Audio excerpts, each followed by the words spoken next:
నేను అనేది వాళ్ళకి నిజంగా వాళ్ళిద్దరి మధ్యన అండర్స్టాండింగ్ ఉందంటే అంటున్నా. కాబట్టి ఇప్పుడు తేలిపోతుంది. ఇంకోటి అసలు అక్కడ చేస్తానని ఇంకైతే అంటలేదు. చేస్తే కనుక రాజకీయ ఆత్మహత్య అంటారనమాట. రాజకీయాల్లో హత్యలు ఉండవు, ఆత్మహత్యలు అంటారు కదా. అసలు కాంగ్రెస్ లో చేరడమే రాజకీయంగా ఆవిడ ఆత్మహత్య చేసుకున్నాడు. వాస్తవంగా ఇప్పటిదాకా షర్మిల ఓ రకంగా చెప్పాలంటే ఇంట్లో పెంకికటమైనటువంటి ఆడపిల్ల అన్నటువంటి ఫీలింగ్ తో ఫీల్ అయ్యారు వాళ్ళ అభిమానులు. ఏదో కోరుతా ఉంటుంది, అబ్బాయి ఏదో ఇచ్చేస్తే పోద్ది కదా అని. అబ్బిచ్చాడో లేదో అనేటువంటిది ఎవరికి తెలవదు. ఇచ్చాడని ఒకళ్ళు, ఇవ్వలేదని ఒకళ్ళు చెప్తుంటారు. అది కాబట్టి మనకి తెలవదు.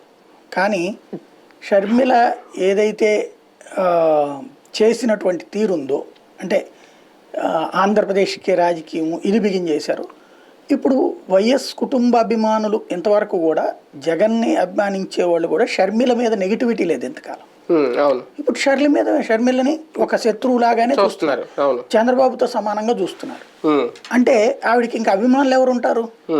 బేసిక్ గా అభిమానం అనేవాడు ఇప్పుడు ఎవరు లేని పరిస్థితి అయింది. ఇదివరకు ఏంటంటే అభిమానం ఉండే. కానీ ఇక్కడ ఒక డౌట్ ఏంటంటే, పవన్ కళ్యాణ్ లాగా ఇంకో పార్టీ లాగా షర్మిల గారిని టీడీపీలో కలిపేసుకునే కంటే కాంగ్రెస్ పార్టీ షర్మిల కాంగ్రెస్ పార్టీ లాగే ఉంచితే టీడీపీకి కలిసి వస్తుందా? ఎందుకంటే నలుగురు ప్రధానంగా ఎప్పుడు బైబిల్ చేతితో పట్టుకు తిరిగే విజయమ్మ, ఇంకా ఈయన ఎలాగా అనిల్ కుమార్ అనేది మత ప్రబోధకుడు, ఆయన ఓపెన్గా, ఈమె కూడా ఆమె భార్య కాబట్టి అదే. అలాగే నాలుగో వ్యక్తి సునీత. వీళ్ళ నలుగురు ఖచ్చితంగా